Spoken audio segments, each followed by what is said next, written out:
자, 우리 마태복음 17장 22절에서 27절. 마태복음 17장 22절에서 27절. 17장 22절에서 27절까지 한 절씩 교독합니다.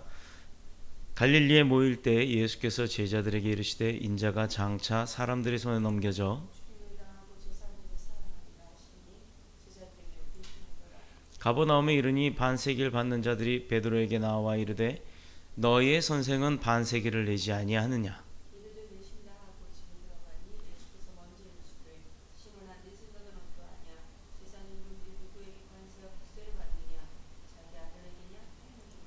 베드로가 이르되 타인에게이니이다. 예수께서 이르시되 그렇다면 아들들은 세를 면하리라. 함께 읽겠습니다. 그러나 우리가 그들이 실족하지 않게 하기 위하여 내가 바다에 가서 낚시를 던져 먼저 오르는 고기를 가져 입을 열면 돈 한 세기를 얻을 것이니 가져다가 나와 너를 위하여 주라 하시니라. 아멘. 살아계신 하나님의 말씀입니다. 우리가 지난주에 이어서 이번 시간에도 세금에 대한 성도의 자세가 어떤 것인가를 배워보도록 하겠습니다. 지난 시간에 우리는 세금에 대한 논쟁, 그리고 그 배경, 그리고 예수님께서 성전세를 내셔야 했던 그 이유가 무엇인지를 우리가 지난 시간에 배웠는데, 오늘은 그에 이어서 예수님께서 우리에게 그 중용을 지키셨다는 것, 그것이 무엇인가, 어떤 모습으로 어떻게 우리에게 중용을 지키셨는지 그거를 오늘 이제 알아보도록 하겠습니다. 오늘 본문을 통해서 보면 예수님께서는 중용을 지키셨다라는 걸 우리가 알 수가 있는데, 그 베드로와 또 시몬 베드로와 예수님을 위해서 필요했던 그 성전세 반세겔씩 합치면 한 세겔입니다.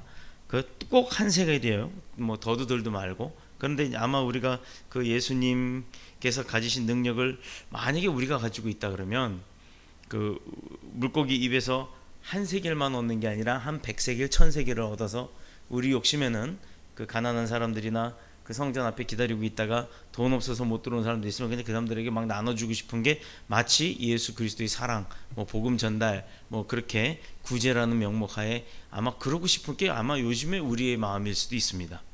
그런 많은 세겔들을 막 쏟아지게 해서 은행에 저축도 하고, 요즘에 그 있잖아요, 왜 비트코인 뭐 그런 것처럼 해서 주식도 사고 여유가 생기면 이제 땅도 좀 사고, 아마도 그러지 않았을까.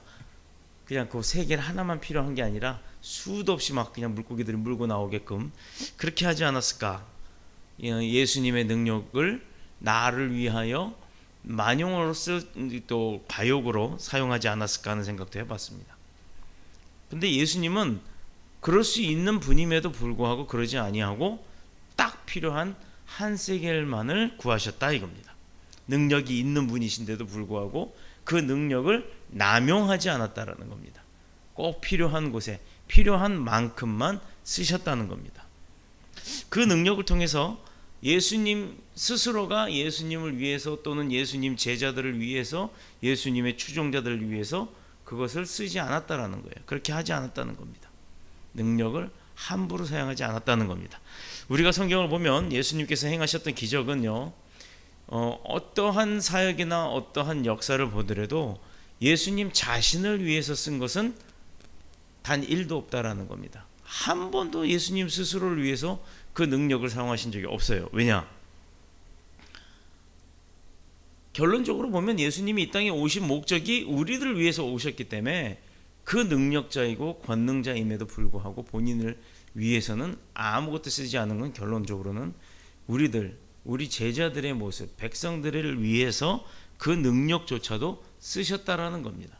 그러나 본문의 이 사건만을 보면요, 주님이 자기 자신을 위해서 쓰신 게 되죠. 베드로뿐만 아니라 본인의 성전세를 위해서 그 한 세겔을 반세겔을 구하게 한 것, 즉 베드로와 내 것까지 한 세겔을 구하게 한 그 요번의 사건은 그 많은 사역들 중에도 오로지 남을 위함이 아닌 예수 그리스도를 위해서 쓴 단 유일한 사건이 된다 이 말입니다. 마태복음만이 이 사건을 기록하죠. 사복음서의 다른 복음서에는 이 내용이 나오질 않아요. 돈을 사용한 유일한 기적이기도 합니다. 물론 뭐 거기에 보면 베드로를 돕기 위한 내용도 반은 포함이 되어 있는 거예요. 돈을 사용한 유일한 기적이자 베드로를 돕기 위함이니까 꼭 예수 그리스도 본인만을 위한 어떤 그 유익을 위해서 그 능력을 썼다라고는 볼 수가 없겠지만, 그럼에도 불구하고 다른 사역들을 다 뒤져봐도 예수님 스스로를 위해서 쓴 사역 중에 유일하게 이번 일만 그렇다 이 말입니다. 바로 이게 이번 기적의 특징이라고 하면 특징이 될 수가 있는데, 예수님께서는 그 꼭 필요한 금액만, 뭐 동전이라 그럴까요? 그것만 그 물고기 입에서 나오게 했다는 겁니다. 바로 중용, 스스로 중용을 지키는 예수님이라는 바로 그 부분이 이 사건에서 드러나는 겁니다. 세상의 물질에 대한 욕심이 없겠어요? 솔직히 사람이라면 거저 생긴다 그러면 누가 그거를 그냥 자기 필요한 것만 딱 하나 집어가고 말겠습니까? 사람의 마음이라면 아마 그러지 않았을 거예요. 어떻게든 긁어 모아서 최대한 많이 가져가고 싶어 할 겁니다. 요즘에 뭐 돈스코인가 무슨 돈보이콘가 뭐 보물선 침몰한 거 그거 뭐 저 인양하면 뭐 어마어마한 부자가 된다고 해서 그 사기친 사람들도 나오잖아요. 그런데 그런 아이러니한 긴가민가한 일에도 투자를 엄청나게 사람들이 했다라는 것은 기회만 되면 돈을 벌려고 하는 그런 뭐 마음들이 사람 가운데 있다라는 겁니다. 그런데 예수님은 그럼에도 불구하고 본인 것만 챙기신 게 아니라 딱 필요한 것 하나만 챙기셨다는 거예요. 그렇기 때문에 저나 여러분은요, 재산을 자손에게 물려주는 것 뭐 있으면 물려주는 것 좋죠. 나쁠 것은 없습니다. 그러나 하나님께서 주신 것에 대한 관리자라는 걸 잊지 마시길 축복합니다. 즉 하나님께서 내게 주신 것에 대한 그냥 일시적인 관리자라는 것, 그렇게 청지기로서의 삶을 살아가면서 이 세상을 살아갈 때 다 사용할 수 있다면요, 뭐 그거야말로 뭐 예수님께서 가르쳐 주신 물질적인 삶이라고 보면 또 볼 수도 있겠지만, 꼭 그렇게만 사는 것이 중요한 게 아니라는 거예요. 주님이 주셨으니까 나 누리고 산다, 좋습니다. 그런데 나를 위한 것이 아니라 예수 그리스도가 이 땅에 오셔서 많은 사람들을 위해서 살아가셨던 것처럼 주님의 사랑을, 복음을 전한다고 하면 나를 위한 것도 필요하겠지만 나보다 어려운 사람들, 정말 예수 그리스도의 사랑이 필요한 곳에 그 물질이나 재력이나 권력들이 뿌려지고 나눠지기를 축복합니다. 그것이 바로 예수님께서 단 한 세겔의 그 동전이 필요한 것만 건지셨던 그 중용의 자세처럼 우리 믿음의 백성들이 살아갈 때 그리스도께서 보여주신 그 중용의 삶을 우리 삶 가운데도 적용하는 좋은 예가 될 수 있다라고 믿습니다. 그러면 우리가 물질적으로 고난과 슬픔을 당할 때요, 우리는 무엇을 하느냐? 당장 걱정이라는 게 앞서기 시작합니다. 염려를 할 것이 아니라 오직 주 예수 그리스도만 바라보고 그런 능력, 필요할 때 건져서 쓰셨던 주님의 능력, 그 능력을 가지신 분을 의지해야 될 줄로 믿습니다. 왜? 우리가 오늘 본문을 통해서 봤잖아요. 필요한 것 어디서 구걸하지 않으셨어요. 어디서 훔쳐오신 거 아닙니다. 어디서 만들어 오신 것도 아니에요. 다음 세상에서 만들어져 있는 것 주님이 찾으시니까 찾아진다 이 말이에요. 우리의 삶도 마찬가지입니다. 당장 내일 내가 뭐가 없다고 막 걱정하고 염려하고 뭐 하려고요? 걱정하고 염려한다고 됩니까? 나와서 기도하고 주님을 의지할 때 주님께서 해결해 주실 수 있다라는 얘기를 오늘 본문을 통해서 우리는 깨달아야 한다는 겁니다. 그런데 과하게 주시나요? 안 목사님, 우리 필요할 때 구한 것 그 이상 주셨나요? 선교 갈 때 비행기 값 없다고 얘기했더니 넉넉하게 주신 것도 아니에요. 딱 필요한 그 금액, 우리도 알지 못했던 그 금액을 5, 6가정을 통해서 십시일반 거뒀던 그 도네이션을 통해서 하나님은 갈 수 있도록, 사역을 할 수 있도록 허락하시는 분이라는 겁니다. 음료수 한 잔 값도 안 나와요. 정확하게 필요한 것만 주시는 분이 바로 하나님이세요. 그런 분이신데 그런 분을 의지하지 않고 내가 왜 걱정을 합니까? 그런 분을 의지할 때 우리에게도 주어지는 것은 필요의 만큼의 은혜를 부어주시는 하나님의 축복이 임하는 줄로 믿습니다. 왜냐하면 주님께서 우리를 돌보신다고 했잖아요. 우리가 주님의 제자요, 내가 주님을 내 마음 가운데 모시고 또 백성으로 살아가겠다고 다짐했을 때, 그리고 주님 앞에 나와서 기도하며 의지했을 때 주님께서 우리를 어떻게 하신다고요? 돌봐주신다고 했으니까 필요한 것을 더 잘하신다는 겁니다. 우리가 세금 낼 돈이 없어서 괴로워하고 있을 때 예수님께서는 가만히 보고 계시는 게 아니라는 겁니다. 심지어 얼토당토하게 그 물고기 입에, 그것도 낚시 던졌는데 제일 처음에 나온 물고기 입에서 한 세겔이 나오게 할 것이다 라고 하는 게 아니라 한 세겔이 나올 것이다, 가져와라 라고 명령을 하십니다. 가서 해보면 나올지도 몰라가 아니에요. 바로 이런 분이에요. 얼토당토 우리가 생각지도 못했던 방법을 통해서 하나님은 다 이루신다는 겁니다. 우리의 모든 일거수일투족, 우리의 물질적인 삶까지도 예수님은 이미 알고 계시는 거예요. 그렇기 때문에 우리는 고민할 필요 없이 그 고민을 누구한테 맡긴다? 예수님 앞에, 주님 앞에 맡기면 다 이루어지는 줄로 믿습니다. 그런데 문제는 우리가 주님의 능력을 통해서 고기 입에서 한 세겔이 나오는 것만 하는 게 아니라 그 이상 것을 원한다는 거예요. 그 이상 것을. 2세겔, 아니 20세겔, 아니 500세겔, 2만 세겔 이런 것을 원한다는 겁니다. 많은 것을 기대하고 그 가운데는 또 혹시나, 이번에도 혹시나 하는 이런 마음으로 욕심을 갖게 된다는 거예요. 저에게도 굉장히 어려운 시절이 있었는데 하나님께서 은혜 가운데 그 어려운 시절에 위기를 넘어갈 수 있도록 정확하게 필요한 물질을 제게 허락하신 적이 있어요. 그런데 그 다음에 어느 순간에 또 물질이 어려워지니까요, 나도 모르게 또 그 기도를 하고 또 그 장소에 가서 헤매고 있더라 이 말입니다. 정말 우리가 필요한 것만큼의 원하는 것을 원해야 되고 필요한 것만 원해야 되고 또 기대하고 있다면 문제될 게 없어요. 그러나 우리에게 문제가 되는 것은 하나님께서 도우신다는 그 아니함 때문에 나는 일 안 해도 돼, 하나님이 나 다 해주실 거니까, 그러니까 나 필요할 때마다 난 가만히 퍼질러 누워있고 게을릴 대로 다 살다가 하나님 앞에 필요하면 그때 가서 기도하면 되지 뭐, 이 자세가 틀렸다라는 겁니다. 우리가 괴로워하고 고민하는 것은 다른 게 아니에요. 우리 욕심 때문이에요. 필요한 만큼을 하나님께서 안 주셔서가 아니라 그 이상의 것을 내가 바라기 때문에 고민을 하는 겁니다. 그래서 마음이 아픈 거고 실망을 하는 거고 그 욕심 가운데 내가 자꾸 엉뚱한 생각과 마음들이 들게 되는 건 줄로 우리는 알기 때문에 모든 것을 주님께서 허락하신 가운데 허락하신 것만큼만 그것으로 만족하는 삶을 사는 저와 여러분이 되시길 축복합니다. 우리가 세상 살면서요, 법에도 순종을 해야죠. 세상에서 세워진 법에 순종하는 것이 바로 하나님의 뜻이라는 것, 여기서 배워야 합니다. 그 법이 어떤 법이었느냐? 자, 한번 보겠습니다. 마태복음 22장 21절에 분명히 말씀하십니다. 가이사의 것은 가이사에게, 하나님의 것은 하나님께 바쳐라. 자, 이걸 아주 교묘하게 갖다 붙여서 자기 삶에 적용하는 분들이 많아요. 우리는 가이사의 것은 가이사의 것이니까 가이사에게 주는 게 맞다 이거예요. 하나님의 것은 대신에 하나님께 바쳐라입니다. 근데요, 잘 보면 가이사의 것은 가이사에게 하면서 가이사에게는 잘 갖다 바칩니다. 그런데 하나님 앞에 건 하나님 거는 안 드려요. 왜? 당장 안 준다고 뭐라고 안 하니까. 보여지는 게 없으니까. 피해 오는 게 없으니까. 구속되지 않으니까. 천만의 말씀이에요. 받을 거 못 받는다는 생각은 못하고 당장 지금 내 수준에 있는 게 나갈 것만 안 나갔다고 이득이라고, 그걸 요즘 말로 개이득이라 그러나요? 공짜로 막 있는 거 막 얼토당토하게 생긴 이득을 개이득이라고 표현들을 하는데 하나님 앞에서는 그런 게 통용되지 않는다라는 겁니다. 우리는 가이사의 것은 가이사에게, 하나님의 것은 하나님에게 분명히 구별하여 바쳐야 될 줄로 믿습니다. 이 세상에 살면서 우리 성도들이요, 세상의 법을 초월해가면서 살 수는 없는 거예요. 세상의 법을 어겨가면서 살 수는 없어요. 그런데 세상 것도 그런데 하물며 하나님의 법은 왜 그렇게 마음대로 어기고 살고 멀쩡하다고 생각하죠? 사람이 사는 세상 것도 지켜가는데 하나님께서 하물며 지으신 그 법도를 우리는 왜 어깁니까?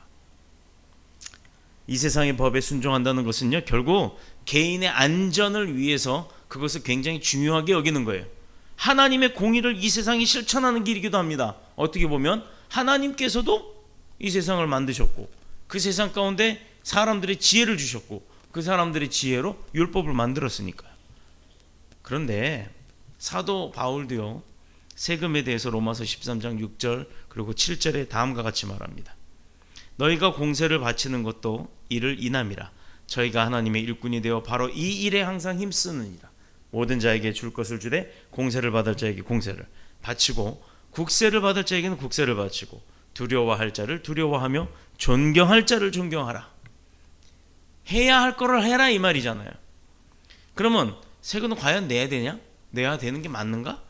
사실 이는요, 우리나라를 따지면 2조 500년 동안 그야말로 많은 탐관 오리들을 우리는 보아왔습니다. 역사상에. 그럼 가렴주구라고도 하죠. 많은 것들 당하고 많은 것들을 빼앗겼어요. 이런 역사적인 배경 속에서 우리가 살아왔기 때문에 우리 선조들이 어떻게든지 세금을 안 내는 게 이득이라고 생각을 하는 거예요. 지금도 보세요. 사업하는 분들이 어떻게든 세금을 아끼려고, 어떻게든 세금은 그냥 공짜로 뺏기는 거라고 생각하니까 안 내려고 하는 게 대한민국 국민들의 풍조입니다. 우리는 아주 작은 사업장을 갖고 있지만 하나님의 사업장이라는 명분 하에 우리는 내라는 건 다 내요. 그러니 하나님께서 주신 물질로 교회 세상 것도 내라는 거 다 내는데, FM대로 하겠다고 내는데 몰라서 못 내는 건 있어도 알면서 안 낸 거는 없습니다. 그런데 하나님 앞에 드리는 것, 그러면 안 내겠느냐? 아니요, 철저하게 구별해서 내고 있어요. 그러니 지금 어떤 일이 벌어지느냐? 남들은 문 닫는다 할 때도 이 사업장이 유지가 되는 거예요. 어떤 문제가 와도 두렵지가 않습니다. 환란이 오질 않습니다. 왜? 하나님 앞에 다 드리니까. 이게 축복의 지름길이에요. 이런 역사적 배경 속에 우리가 자라왔기 때문에 어떻게든 세금을 안 내려고 하는 그런 자세가 아니라, 그럼에도 불구하고 낼 건 내는 자세, 가해사의 것은 가해사에게 주되 하나님의 것은 하나님 앞에 드리는 철저한 원칙에 살아야 된다는 겁니다. 탈세한 사람들 많죠. 처음에는 이득 보는 것 같지만 나중에는 어떻게 돼요? 그 배로 갚아내야 됩니다. 그러나 외국의 경우 탈세라는 것이 밝혀지면 아무리 장관에 임명됐다 해도 한 방에 아웃이에요. 하루아침에 헤엄됩니다. 왜냐하면 세금 문제, 납세 문제는 국민이 그 나라에 살면서 살아갈 때 의무 중에 가장 중요한 의무예요. 그러므로 우리 성도들은 한편으로는 11조를 하나님 앞에 바치면서 또 한편으로는 대한민국 국민이기 때문에 국민으로서 이 세금을 국가에다가 바쳐야 되는 겁니다. 자, 세금은 바치는데 탈세하는 방법과 절세하는 방법들이 있죠. 탈세는 성경적인 방법이 아니에요. 그러나 절세는 할 수가 있는 겁니다. 아낄 수 있는 건 아낄 수 있는 대로 아껴야 되는 거예요. 다시 말씀드리면 세금을 내는 법 몰라서 더 내지 않도록, 더 낸 것은 되돌려 받도록, 하지만 안 내지 않는다는 거예요. 내대 잘못 낸 거는 환수받겠다 이겁니다. 그렇게 해서 절세할 수 있는 방법들은 최대한 찾아내서 하는 게 지혜인 거예요. 그러면 하나님 앞에 절세할 수 있을까요? 하나님이 우리에게 풍족하게 주신데 뭘 절세를 할 수 있겠어요? 오히려 못 드려서 안달인 거죠. 하나님께서 원하시는 것, 하나님께서 하자고 하는 것, 이거는요, 하나님께서 원하시는 거는 우리가 당연히 드려야 되는 게 마땅한 겁니다. 근데 그걸 아껴요. 그러고도 축복을 많이 주세요 그럽니다. 어떤 축복을 많이 받기를 원합니까? 유대인들과 한국 사람들의 공통점은요, 되도록 세금을 내지 않으려고 하는 거예요. 그러나 유대인들은 한국 사람들과의 차이점이 있어요. 유대인들은 법적인 테두리 안에서 자기들이 연구를 합니다. 그래서 합법적으로 안 낼 수 있는 건 안 내는 거예요. 대신에 내는 건 철저하게 냅니다. 그런데 우리나라는 어때요? 그 유대인들에 비해서 똑같이 안 내려고 하는 건 맞는데 어떤 면에서 법을 어겨가면서 안 낸다는 얘기예요. 내야 될 거를 안 낸다는 겁니다. 자, 똑같이 세금을 안 내려고 노력하는 사람들 중에 유대인과 한국인의 차이는 뭐가 크냐고요. 정법한 절차를 밟았느냐 아니면 불법의 절차를 밟았느냐, 그 차이가 있다라는 겁니다. 그렇기 때문에 우리나라의 세금 제도를 가만히 보면 탈세를 한다는 전제 밑에서 세금법이 만들어져 있어요. 그러니 우리 국민의 입장에선 뜯긴다라는 생각이 들 수밖에 없는 겁니다. 어떻게든 받아내려고 만들어 놓은 거니까. 세금을 정직하게 그리고 잘 내야 될 줄로 믿습니다. 믿음의 백성들은 당연히 그렇게 해야 될 거 아닙니까? 그게 성경적이에요. 가이사의 것은 가이사에게 주라 했으니까. 최근에 우리나라에서 목회자들이 세금을 내야 하는 일이 논의가 되고 있었고, 또 결국적으로는 법적 제도 안에서 그게 이제 올해부터 시행이 됐어요. 제 개인적인 생각입니다만 교육자들도요, 세금을 내야 되는 상황이 된다면 내야 되는 겁니다. 거기에는 두 가지 이유가 있어요. 첫 번째, 교육자도 그 나라의 국민이거든요. 그래서 세금을 내야 하는 거죠. 두 번째, 성도들에게는 모범을 보여주기 위해서 세금을 내야 된다는 것과 교인들에게 가르쳐 주기 위해서 세금을 내야 하는 겁니다. 세금을 내지 않는 분들의 이론은 간단하죠. 일제 때도 안 냈는데 대한민국 시대에 뭐 어떻게 세금을 내냐 이거예요. 즉 일본 놈들처럼 막 뺏어가는 사람들도 주의 종들에게는 세금을 물리지 않았다 이거예요. 왜? 그건 노동이나 근로가 아니기 때문에. 그리고 여러분들이 헌금한 그것은 이미 세금을 떼고 받은 급여 부분에서 하나님 앞에 드린 거니까 이중과세 논리도 있다라고 합니다. 몰라요. 저는 잘 세금법을 모르기 때문에. 그러나 사실 우리나라의 세법이 잘 된 것은 아닙니다. 잘못됐어도 법을 세워갖고 진행을 한다면 나중에 수정이 되고 보완이 되겠죠. 그러나 지금 당장에 그게 법이라면 그걸 지켜야 하는 게 우리의 도리라는 겁니다. 예를 들어서 우리 성도들은 세금을 낸 것 가운데서 11조나 주일, 감사 그런 연보들을 내죠. 그런데 그것에 사례비를 받는 교역자가 또 세금을 내면 이중과세라고 아까 얘기했잖아요. 그게 문제라는 겁니다. 맞아요. 이중과세 맞아요. 그리고 우리 성경의 구약시대 레위 지파들은 12지파들에게 땅을 다 나눠줬어도 레위 지파는 아무것도 보상이 없었어요. 왜냐? 그들은 예배만 섬기고 또 성도들이 가지고 왔던 그 예물들, 재물들을 가지고 먹고 살았잖아요. 그게 성서적이고, 그래서 우리는 월급이라 하지 않고 교역자 사례비를 사례비라고 합니다. 그런데 그 사례비에다가 갑정 근로소득세를 붙이려니 명분이 안 서는 거예요. 자, 그래서 지금 와서는 약간 법에 반영이 되고 또 5% 범위 내에서 뭐 연 50만 원 뭐 이하는 세금을 공제를 해주고 어쩌고 막 뭐 여러 가지 이야기가 있습니다만 잘 몰라요. 저는 그냥 내라면 냅니다. 근데 앞으로 여러분 중에서도 연말이 되면 교회 연보 내는 거 정산회가 하시는 분이 우리는 아직 없죠. 그런데 연말 세금 정산이 필요하신 분들은 우리는 해줘요. 왜? 교회 홈페이지에다가도 연보 상황을 우리는 공개를 합니다. 그게 뭐 누구 개인 돈이 아니기 때문에요. 하나님 앞에 드린 거는 하나님의 것이고 또 사람들이 궁금해하면 궁금해하는 대로 알아볼 권리가 있으니까 알려주는 겁니다. 뭐 잘됐다 잘못됐다를 논하기 이전에 뭐 깨끗하게 오픈하고 그렇게 가겠다 이겁니다. 그런데 그것을 다 반영시킨 다음에 교육자들도 다 세금을 물게 하는 게 원칙이라고 하면 원칙이 되겠죠. 미국도 그러하고 다른 나라도 그렇게 합니다만 무조건 어쨌든 중요한 것은 우리가 대한민국의 국민이니까 반드시 국가에서 필요로 하는 세금은 내야 된다는 게 원칙이다 이겁니다. 그런데 우리가 성도인 그 하나님께 물질을 우리가 성도로서 살아가는 한 하나님 앞에 드리는 것을 아까워하면 안 된다라는 얘기예요. 연보를 드리시 우리가 그런 뭐 물질과 연보를 하나님 앞에 정성껏 드리듯이 우리가 대한민국의 국민이나 세금을 내는 것 똑같이 그렇게 하라는 얘기입니다. 근데 반대로 세금은 열심히 내면서 하나님 거는 오히려 안 내는 사람들이 있어요. 그러지 마세요. 저나 여러분은 단순히 하늘나라의 백성으로 끝나는 것이 아니라 대한민국 국민이기도 합니다. 힘드세요?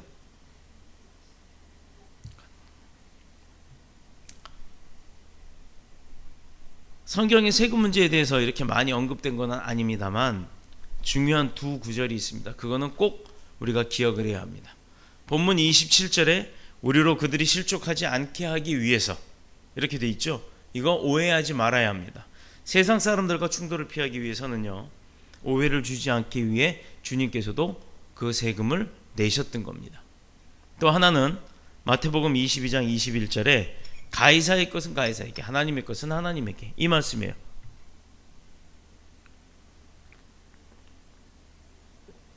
이 모든 물질은 어떻게 보면요, 가이사와는 뗄래야 뗄 수가 없는 문제가 됩니다. 왜? 한국 정부와도 관계가 있고, 또 미국에 사는 사람은 미국 정부, 영국에 사는 사람은 영국 정부, 북한에 사는 사람은 글쎄 북한도 세금이 있나요? 잘 모르겠는데 하여튼 자기가 속해 있는 나라를 위해서 뭔가를 공제를 하고 그것을 가지고 국가가 운영이 되기 때문에 세금 문제는 꼭 필요합니다. 그렇기 때문에 우리는 세금을 아까워하면 안 된다는 거예요. 어떻게 보면 그것도 국가에 대한 충성이 될 수가 있겠죠. 마찬가지로 하나님 앞에 드리는 것도 아까워하지 말아야 합니다. 하나님에 대한 충성이 되니까요. 자, 이제 설교를 마치도록 합니다. 마지막 결론적으로 우리는요, 이러한 세금을 내므로 인해서 개인으로 보면 국가의 보호를 받고 국가의 안위를 통해서 자기 자신의 안전을 기할 수가 있는 거예요. 자기 가족의 안전을 얻을 수가 있는 겁니다. 국가가 막아줄 수 있고 국가가 보장해 주니까. 우리 사회가 보다 더 많은 발전을 얻기 위해서는 많은 물질들을 써서 개발이 되고 발전이 돼야 되겠죠. 많은 문화적 혜택을 누릴 수 있으며 우리나라의 안정을 누릴 수 있는 길이 열리게 되는 겁니다. 우리가 내는 그 작은 세금들을 통해서 그것이 모아져서 바로 이렇게 번영의 나라를 얻을 수가 있는 겁니다. 그러므로 우리 성도로서의 사명은 물론이고 오늘 본문 말씀처럼 세금에 대한 우리 성도로서의 자세가 바로 그것을 아까워하지 말고 절세는 하되 탈세는 하지 말자는 겁니다. 이 나라의 국민으로서의 사명, 그것을 잘 감당하는 것도 주의 백성으로서의 삶의 본이 되는 겁니다. 또 결코 앞장서거나 뒤처져서도 안 된다라는 겁니다. 우리나라의 많은 기업가들 가운데 세금을 잘 내기로 아주 유명한 기업이 둘이 있죠. 한 분은 벌써 고인이 되셨지만 한 분은 사랑의 교회 집사로 계시는 분도 계세요. 이랜드예요. 이랜드 언더우드 이런 거 헌트 이런 외국 상표가 들어간 제가 이제 젊었을 적에는 대리점들도 많고 그런 옷들도 참 많이 나왔습니다만 그 외국에서 로열티를 주고 가져온 것이 아니라 우리나라의 고유 상표예요. 얼마나 멋졌는지 몰라요. 그리고 그들은 아주 열심히 세무 공무원들이 깜짝 놀랄 정도로 세금을 잘 내고 많이 냈습니다. 저는 보기에 그런 회사가 잘 돼야 된다라고 판단을 합니다. 또 우리 성도들은 이 세금 내는 데 있어서도 정말 남들에게 모범이 돼야 될 줄로 믿습니다. 또 그렇게 하는 삶이 하나님의 백성으로서 세상 사람들의 눈에 비춰진 역시 크리스찬이라서 역시 믿음의 사람이라서 다르구나. 저 사람들의 본을 받아야겠다. 결국은 사람들은 그렇게 따지지만 우리의 본이 되는 것은 예수 그리스도 하나님의 영광을 드러내기 위한 우리의 삶이라는 겁니다. 이런 것조차도 어겨가면서 맨날 방송에서 탈세했다고 나오는데 어느 교회 목사라든가 어느 기업인데 그게 크리스찬 기업이라고 내내 떠들었던 그런 일들이 벌어진다 그러면 얼마나 이게 하나님께 영광을 가리는 불상사가 되겠습니까? 사랑하는 성도 여러분, 하나님의 것은 하나님에게, 가이사의 것은 가이사에게. 전 뒤집어서 얘기해요. 가이사가 먼저가 아니라는 겁니다.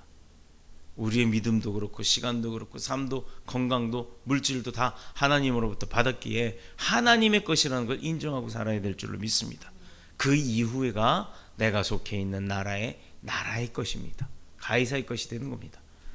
성경적인 그런 삶을 통해서 하나님의 소소한 지킴을 통해 소소한 규칙을 지킴으로 인해 하나님을 통해서가 아닌 나를 통한 하나님의 영광이 드러나는 그런 삶을 사시는 축복의 사람이 되기를 그리스도이신 예수님의 이름으로 축복합니다. 축원합니다. 기도하겠습니다.